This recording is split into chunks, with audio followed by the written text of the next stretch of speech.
Hola, bon dia a tothom. Buenos días a todo el mundo. Yo soy Aida Díaz y trabajo en la Agencia de Gestión de Ayudas Universitarias y de Investigación, que pertenece a la Generalitat de Cataluña. Yo lo que haré es, así a modo de iniciar, es una breve introducción a lo que es Horizonte 2020, una breve pincelada. A todos aquellos que ya estáis habituados a trabajar en el programa Marco, no os aportaré mucha información adicional, pero mi presentación va más dirigida a todos aquellos que sois nuevos en este tipo de programas o aquellos cuyo conocimiento en Horizonte 2020 todavía es bastante vago. ¿Qué es Horizonte 2020? Horizonte 2020 es el nuevo programa de financiación de la Unión Europea para la investigación y la innovación. Es decir, es una oportunidad única para todos los investigadores, las empresas, cualquier entidad que tengáis ideas innovadoras, ideas que queráis llevar a cabo en un contexto internacional o europeo y con unas condiciones económicas muy beneficiosas. Tiene un carácter plurianual de 7 años y va a durar desde el 2014 al 2020. Esto tiene una ventaja importante en el sentido de que nos permite un poco hacer una planificación estratégica de nuestra participación. A día de hoy sabemos a grandes trets un poco cuál será lo que financiará la Unión Europea de aquí al 2020. Por tanto, podemos hacer una planificación. Y, por otra parte, otro tema importante a destacar es que por primera vez la Unión Europea alinea todas sus políticas de financiación, las alinea en el mismo periodo de tiempo. Es decir, todas las políticas agrícolas, todo el tema de los fondos estructurales, todo el tema de la política de medio ambiente con el programa LIFE, todos los programas de financiación de la educación, la formación, el deporte y la juventud se van a alinear durante este proceso, del 2014 al 2020. Por tanto, van a haber muchas sinergias y complementariedades entre ellos, y eso es un dato a tener en cuenta. Horizonte 2020 también es el principal instrumento que tiene la Unión Europea para implementar esto que conocemos como LERA, el Espacio Europeo de Investigación. A semejanza de otros ámbitos, con el mercado único, lo que la Unión Europea pretende conseguir es un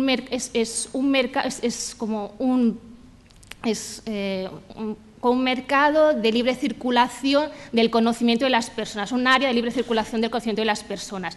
Entonces, mediante Horizonte 2020 son los principales instrumentos para implementar este ERA.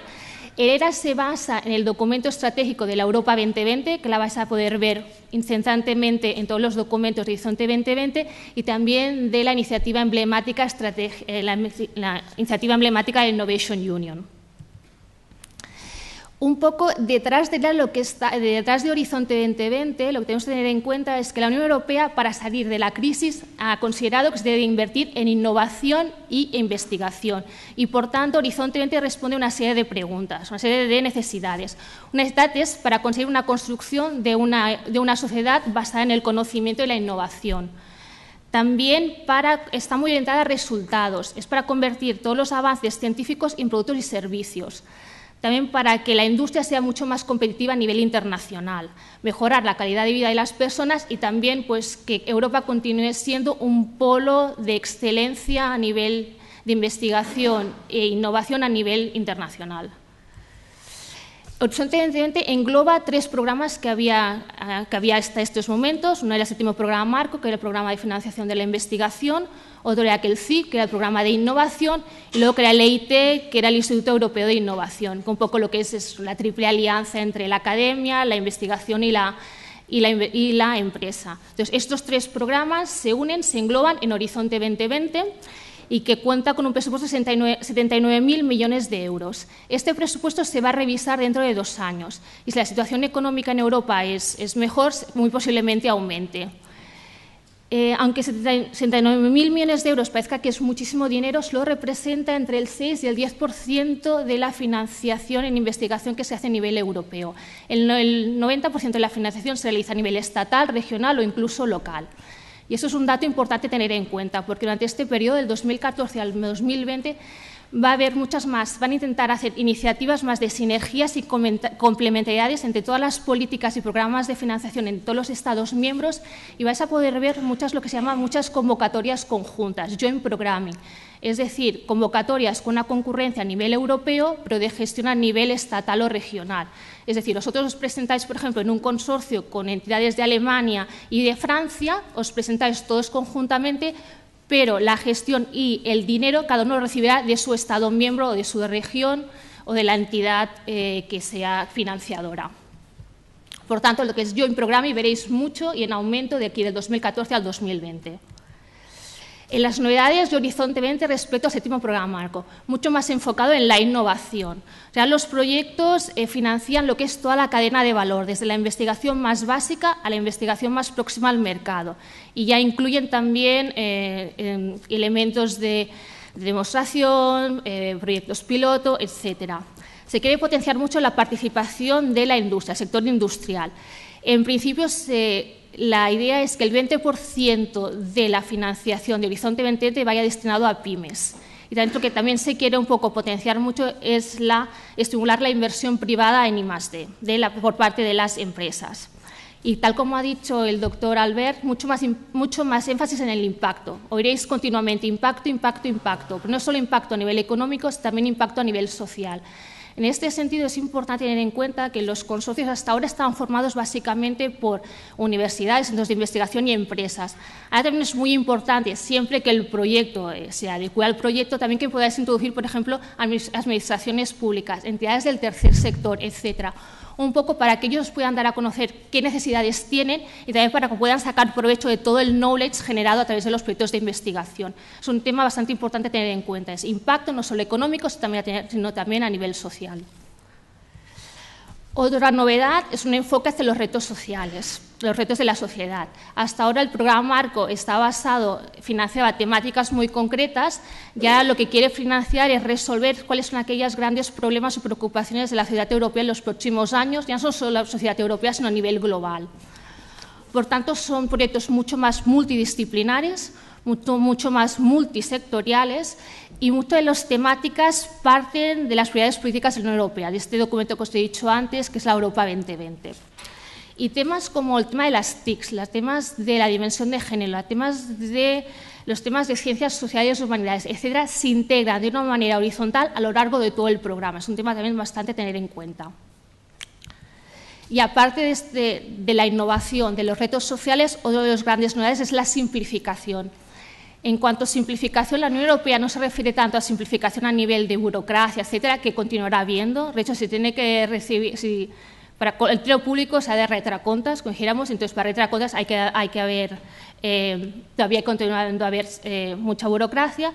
Pero simplificación se refiere a que va a haber un único sistema de reglas para todos los tipos de instrumentos que se financien. En el séptimo programa Marcos, si los que estáis más habituados a trabajar en él, había muchas iniciativas, muchos programas, todos ellos con unas normas individuales para ellos y con incluso una puerta de entrada para presentar los proyectos también individual. Ahora todo eso se fusiona y solo hay una sola puerta de entrada y unas solas normas de participación para todos ellos.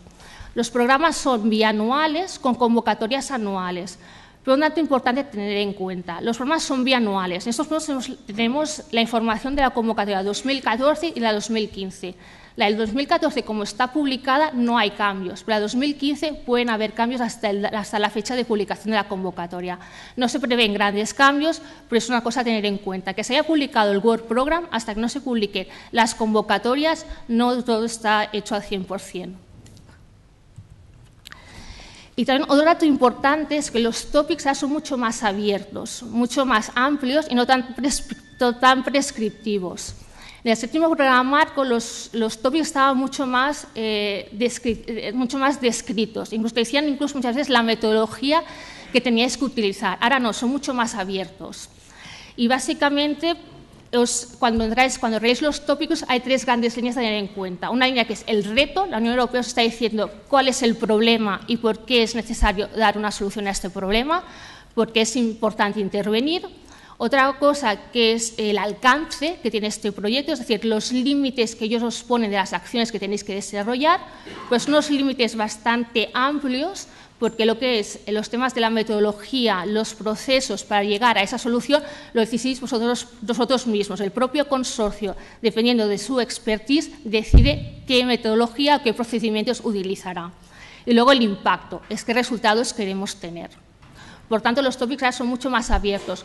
Por una parte es mejor porque nos da más libertad de actuación, pero por otra parte a veces habrá proyectos que entre ellos a lo mejor hay bastantes diferencias, o a veces puedes ir con un poco más perdido de qué está buscando la Unión Europea detrás de ello. Ahora ven los controles y auditorías. Y otro tema a tener en cuenta es que se disminuye el tiempo de negociación de los contratos, que ahora será de hasta 8 meses. Entre la fecha de presentación de convocatoria hasta la fecha de contrato no puede durar más de 8 meses. Y un cambio también importante es que el proyecto, tal como presentéis el proyecto, si realmente se considera que debe ser financiado, así se firmará el contrato y así se financiará. Hasta estos momentos, en el programa Marco, todos los que estáis habituados a trabajar en él, en el periodo de negociación, a veces los officers os hacían hacer pequeños cambios según las valoraciones de los propios evaluadores. Ahora ya no. Los evaluadores evaluarán el proyecto as it is, que dice la Unión Europea, y no as what could be. O sea, lo que presentéis es lo que realmente se acabará financiando. Por tanto, eso tiene una implicación práctica a nivel de la redacción de las propuestas. Tienen de ser mucho más concretas y mucho más descriptivas. Por ejemplo, la parte ética, que había en todos los proyectos, que hasta ahora eran bastante generalistas, ahora tendrá que ser mucho más trabajada y mucho más descriptiva, ya que lo que pongáis allí es lo que finalmente se acabará financiando. Y otro tema importante es el tema de la externalización. La Comisión Europea cada vez se quiere dedicar más a lo que es el tema más político, de creación de los work programs, y lo que es la gestión cada vez se va externalizando más a las diferentes agencias. Para resumir así un poco Horizonte 2020, lo que he dicho hasta estos momentos, os fijáis que engloba un único programa que engloba el programa marco anterior, el CIP-LIT, basado en retos sociales, un encaje de la investigación con la innovación y una simplificación de normas. Todo ello en un contexto de multidisciplinariedad y transnacionalidad. ¿Cómo se estructura Horizonte 2020? Horizonte 2020 se estructura en 3 grandes pilares. Un pilar de ciencia excelente, otro pilar de liderazgo industrial y otro pilar de los retos sociales. Y luego 2 programas transversales, que es el de Ciencia con y por la sociedad y el de difundir la excelencia y ampliando la participación. A nivel de presupuesto, el que tiene mayor presupuesto es el de retos sociales, con un 41%, seguido por el pilar de excelencia y el de liderazgo industrial. Los 2 transversales tienen muy poco presupuesto. El Ciencia con y por la sociedad creo que es un 4% y el otro de excelencia y participación que es un 1% aproximadamente. El pilar de ciencia excelente. ¿De qué se trata este pilar? El pilar de ciencia excelente lo que pretende es que Europa, su objetivo es que Europa pueda alcanzar un nivel de excelencia a nivel científico y convertir a Europa en un polo atractivo para trabajar para los investigadores, no solo los investigadores europeos, sino del resto del mundo. Este pilar está dividido en 4 grandes programas. Un programa que es el ERC, el Consejo Europeo de Investigación, que muchos de vosotros habéis oído hablar, que lo que financia este programa son proyectos de investigación básica, puntera y de alta calidad, es decir, ideas muy innovadoras y que den un paso hacia la investigación de frontera. La excelencia es el criterio básico de concesión y realmente son para un investigador y su grupo de investigadores. El otro gran programa es el de las tecnologías futuras y emergentes. Aquí lo que financia son proyectos altamente tecnológicos, de alto riesgo y con un impacto a largo plazo. Normalmente son tecnologías muy rupturistas y son proyectos muy multidisciplinarios, con muchas disciplinas que forman parte de los diferentes proyectos y son proyectos en colaboración, diferentes entidades trabajan conjuntamente. El otro tema es las acciones Marie Skłodowska-Curie, tal vez muchos de vosotros conocéis, que aquí lo que financia es la movilidad y la formación de investigadores, todo lo que es la capacitación, lo que es la carrera investigadora, tanto a nivel predoctoral como postdoctoral, como también a nivel de investigadores experimentados. En ese sentido, también hay una serie de acciones orientadas a la transferencia de conocimientos entre la industria y la academia. Y uno de los retos de la Comisión Europea es la participación de las empresas en este tipo de programas. Es decir, que el investigador puede hacer una carrera investigadora de alto nivel, no solo en la academia, como está pasando mucho ahora, sino también en la industria. Es un concienciar un poco a los investigadores de este hecho. Y, por tanto, la participación de la industria es más que bienvenida en este programa. Y el otro tema es el tema de las infraestructuras de investigación. Aquí lo que se pretende es financiar acciones que faciliten la generación y la implementación de nuevas infraestructuras. Aquí también entra todo el tema de potenciar las estructuras existentes actualmente y, sobre todo, también la transnacionalidad, que los investigadores de un país pueden utilizar las infraestructuras de otro país, no solo a nivel europeo, sino a nivel internacional. incluye todo el tema de las infraestructuras tecnológicas, relacionadas con las tecnologías de la comunicación y de la información. Y en este tipo de programas hay una línea nueva, que aquí también hay una línea de movilidad. Movilidad para personal, para que pueda utilizar infraestructuras de otros países.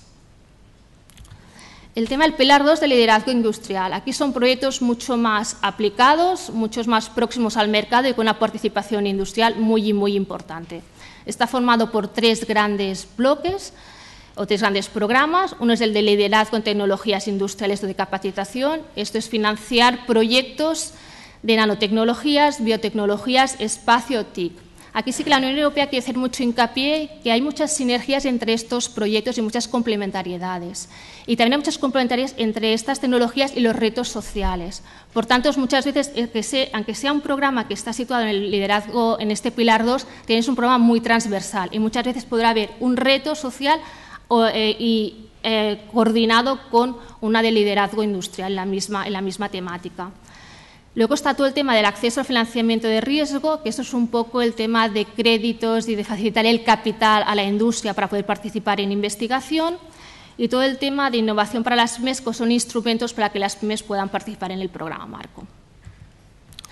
Y el pilar 3, que es el pilar de retos sociales, como os he dicho antes, ahora Horizonte 20 está muy enfocado en los grandes problemas de la sociedad europea en los próximos años. La Unión Europea ha considerado que son 7 estos grandes problemas. Surgen un poco de los documentos políticos de la Europa 2020, es donde podéis ver de dónde surgen todas estas temáticas, y ha considerado estas 7 temáticas, lo que es el tema de salud y cambio climático y bienestar, todo el tema de seguridad alimentaria, el tema de la energía, el tema del transporte, todo el tema de acción de clima, todo el tema de sociedades inclusivas, innovadoras y reflexivas, y todo el tema de sociedades seguras.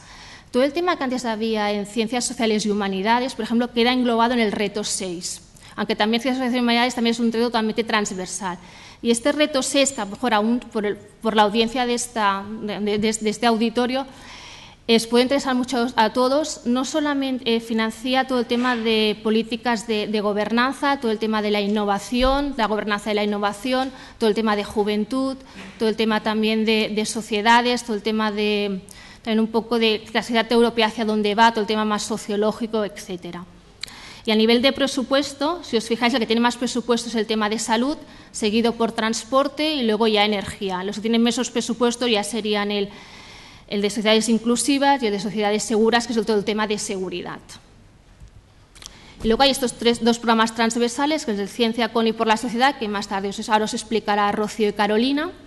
Y luego el otro de Difundiendo la excelencia, ampliando la participación. Este es un programa muy pequeñito, está muy relacionado con los fondos estructurales y de hecho un poco es para ayudar a todas aquellas entidades investigadores de países que están en situaciones por debajo de la media de I+D a nivel europeo, para que puedan conseguir una excelencia, un nivel suficiente para poder optar a fondos competitivos. Y está muy relacionado con los fondos FEDER también este tipo de proyectos. Ahora os preguntaréis quién puede participar en Horizonte 2020. Puede participar cualquier entidad legal con personalidad jurídica. Incluso una persona con su NIF también puede participar en un proyecto de investigación. Está abierto a cualquier tipo de entidad o persona, o de cualquier tipo de entidad o persona. Y está abierto a todos. Pueden participar entidades de los 28 Estados miembros de la Unión Europea, más los asociados. Los países asociados son lo que es Suiza, Noruega, Islandia, Liechtenstein, Turquía, Israel, Albania y creo que Macedonia, toda aquella zona. Y también está abierto el programa Marco Horizonte 20, que es el programa más abierto a nivel mundial, a nivel de investigación e innovación. Por tanto, está abierto a la participación de terceros países, de entidades de terceros países. ¿Cómo pueden participar estas entidades? En principio, cualquier proyecto de investigación puede incluir una entidad de un tercer país, siempre y cuando aporte un valor añadido al proyecto. Es decir, si ninguna entidad europea nos puede ofrecer aquella expertise, lo podemos incorporar. Lo mejor para el proyecto es interesante hacer una comparativa con la otra zona del mundo, porque nos puede aportar una serie de datos que nos puede mejorar muchísimo nuestra investigación. Por tanto, en todos estos aspectos, cualquier entidad, cualquier tercer país puede participar. Luego también veréis que en las convocatorias hay topics focalizados con un país concreto. Por ejemplo, hay una convocatoria de TIC con Japón o una sobre energía con China. Por tanto, entidades de este país deben participar sí o sí, ya que lo indica la propia convocatoria. Y luego están las acciones horizontales de cooperación internacional en el antiguo programa, el 7º programa marco de cooperación internacional, que son proyectos mucho más políticos, un poco de potenciar la colaboración bilateral en investigación e innovación con terceros países que tienen acuerdos de colaboración con la Unión Europea. Son estos proyectos mucho más de intercambio de buenas prácticas, de hacer documentos, etcétera. ¿Y qué financiamiento reciben estos participantes?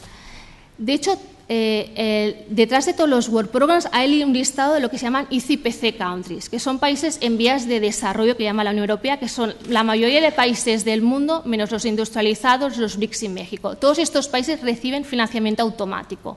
Si tenéis un país de Sudáfrica, o tenéis Chile, o tenéis, por ejemplo, Marruecos, todos estos países reciben financiación automática por la Unión Europea.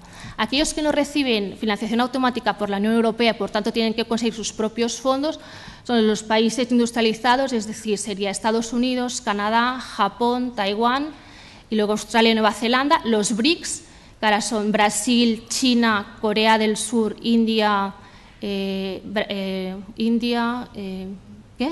Sudáfrica y Rusia, exacto, más México. Todos esos países, las entidades de estos países deben buscar su propia financiación. Por un dato, tener en cuenta, por ejemplo, Taiwán o Corea del Sur tienen propios programas de financiación para estas entidades. Cualquier entidad de estos países que se presente al programa marco y reciba financiación ese proyecto, ellos reciben automáticamente dinero de su país. Es un tema a tener en cuenta. Y sé que México y Brasil también están considerando la posibilidad de hacer este tipo de programas a nivel interior. Luego hay convocatorias que son con esos terceros países donde ya se indica la participación, por ejemplo, de Japón, de China, etcétera. Entonces, estos sí que recibirán dinero. Y siempre y cuando estos países que he hecho más avanzados, los BRICS y México, puedan demostrar que es totalmente imprescindible su participación en el proyecto, sin él el proyecto no se puede llevar a cabo, entonces la Unión Europea sí que los financia. Es un tema también a tener en cuenta. Los tipos de proyectos que financia Horizonte 20. Básicamente son los mismos que había financiado en el 7º programa marco, más otros que se han añadido. Hay las acciones de investigación o de innovación, que lo que financian pues, son nuevo conocimiento, la exploración de nuevas tecnologías.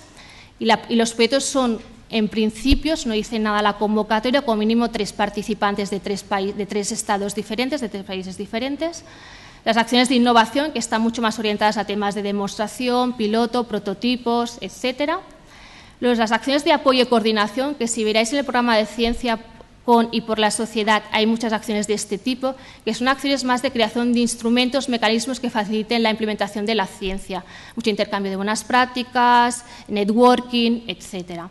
Y luego otros, que son todo el tema de premios, instrumento para pymes, licitaciones públicas, pilotos, etcétera. Que otros que dijéramos son los mecanismos, los nuevos tipos de programa que incluye Horizonte 2020 respecto al 7º programa marco. Las condiciones de financiación. Horizonte 2020 también las entidades las divide en 2 tipos distintos. Las categoriza en 2 tipos distintos, sin ánimo de lucro y con ánimo de lucro. Las con ánimo de lucro es todo el tema empresarial y sin ánimo de lucro son todas las otras. Por tanto, si son acciones de investigación e innovación o de apoyo y coordinación, la financiación es al 100%. Financian al 100% de todos los gastos necesarios para la recepción del proyecto. Y los proyectos de innovación, si es una entidad sin ánimo de lucro, se financian el 100%, y si es con ánimo de lucro, entonces ya el 70%. Con unos overheads del 25%. Muchos os preguntaréis, ¿el personal propio se incluye? Sí, se incluye el personal propio, es un gasto elegible dentro de los proyectos. Y todo el tema de equipos, pero siempre y cuando lo que te paga la Unión Europea es la amortización de estos equipos. Y una novedad respecto a Horizonte 20, existe la existencia de una bonificación de 8.000 euros año si un investigador trabaja a tiempo concreto en un proyecto y si su entidad tiene un sistema de bonificación para ello. O sea, todas aquellas entidades que por la participación en proyectos ya tienen una bonificación del investigador pueden imputar este porcentaje de la bonificación, lo pueden imputar al proyecto europeo hasta un máximo de 8.000 euros anuales. El tema de la evaluación, la mayoría de proyectos, a no ser que diga lo contrario a la convocatoria, los de ciencia excelente aquí sí que irían un poco por otra línea, se basan en 3 grandes tres grandes pilares. Uno es el pilar de excelencia, es decir, el proyecto en sí mismo, qué objetivos tenemos y qué queremos hacer. El impacto y luego la cualidad y eficiencia de la acción, es decir, la gestión, la gobernanza de los diferentes miembros, la implementación del proyecto. El tema del impacto, ya lo hemos dicho muchas veces, recobra muchísima importancia, y aquí es muy importante pensar también en todo aquello de la necesidad de proteger los temas de la propiedad intelectual, todo el tema de comunicación, todo el tema de integración, que mis compañeros más tarde en sus presentaciones harán muy hincapié en estos temas, y todo el tema de Open Access, que es un tema muy importante ahora en Horizonte 2020, que más tarde Ignasiela Bastida, de aquí en la Universidad de Barcelona, os hará una charla. El criterio máximo son 15 puntos y por cada pilar de estos criterios de evaluación podemos conseguir hasta 5.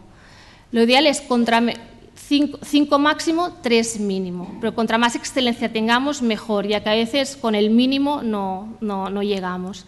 Y una cosa muy importante es que a nivel de excelencia la mayoría de proyectos acostumbran a tener valoraciones muy altas, pero a nivel de impacto y de gestión es cuando aquí se falla un poco. Pues en estos dos sistemas hacer mucho hincapié, que es muy importante, y aquí, como hay tanta competitividad, aquí unas décimas menos os pueden variar aquella barrera de estar financiado o no estar financiado. El acceso, ahora ya para finalizar, el acceso a la información. Tenéis el Participant Portal, aquí tenéis el link para aquí en esta página web tenéis toda la información para poder participar en Horizonte 2020. Una novedad de cara al 7º programa marco es que hay un filtro, es decir, vosotros podéis entrar por ámbito temático. Me interesa el tema de energía, me interesa, por ejemplo, el tema de trabajar con China. Ponéis aquí China o ponéis poner energía, el ámbito temático, el ámbito más territorial, y aquí os saca todos los proyectos relacionados con ese ámbito, de manera transversal. Por tanto, no tenéis que ir programa por programa, sino con un breve palabra clave ya te busca todos los programas que os pueden interesar. Bueno, un poco aquí también más información de cómo acceder a la información si queréis participar. Las páginas de Horizonte 2020, está la página web de la Comisión Europea, y también el Ministerio, el MINECO, la Oficina Europea ha creado una web muy interesante. También hay una descripción de todos los programas y un poco también nos van informando de las nuevas novedades. Otro tema importante es lo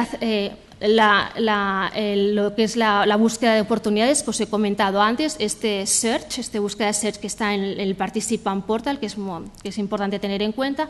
Luego, si queréis, es muy importante conocer qué se ha financiado hasta estos momentos, un poco para no financiar lo mismo o para poder sacar información de esos proyectos y vosotros hacer un paso más adelante.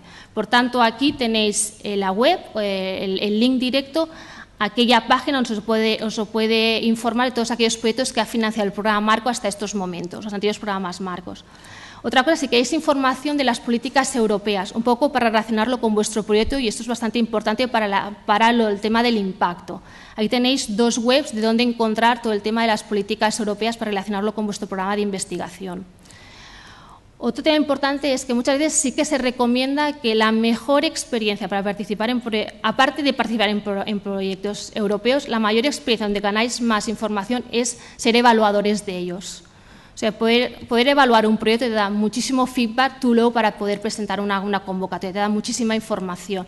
Hay la página web de Horizonte 2020 de la Comisión Europea, tiene un link que está permanentemente abierto para que os inscribáis como evaluadores. Cada 2 años van variando. Cada 2 años de un programa la Unión Europea los va variando. Por tanto, yo os aconsejo mucho a todos, aparte que es una experiencia súper rica, os dará muchísimo provecho, además también económicamente también está muy bien remunerado. Luego también hacer servir los National Contact Points. Una característica importante en los programas Marco, a diferencia de otros programas, es que tenéis muchas guías de ayuda y en cada país tenéis una persona que os ayudará, os informará sobre este programa determinado. Están los National Contact Point, que en este caso, por ejemplo, para Ciencia PON y por la sociedad tenéis a Carolina o tenéis a Rocío, y para encontrar el listado de National Contact Points, que es aquellas personas que os asesorará, que os ayudará, que os un poco orientará, os informará os responderá a cualquier cuestión que tengáis a nivel legal, financiero, etcétera, los podéis encontrar tanto en la página web del Ministerio como la del Ministerio, que es horizonte2020.es, o la página web de la Comisión Europea. La Comisión Europea también tiene una web de helpdesk, tiene una web en la cual tienes una pregunta y en cabo de 3 días como máximo os contestan. Y también es muy importante, hay muchísimas plataformas para conseguir socios a nivel de LinkedIn, networks de National Contact, etc. Hay muchísimas herramientas para conseguir socios. Vosotros queréis participar en un proyecto europeo y decís, ostras, pues no conozco a nadie, vía el National Contact Point o vía muchos LinkedIns o vía los propios jornadas informativas que hace la Comisión Europea, es bastante fácil acceder a otras entidades que puedan participar conjuntamente con vosotros en cualquier proyecto. Y luego, a nivel de Agaur, también tenemos una página, es la página web Euraccess, donde también vamos informando de todas las novedades de Horizonte 20 y también os podéis hacer también consultas o cualquier tipo de cosa que tengáis. Y bueno, y hasta aquí. Muchas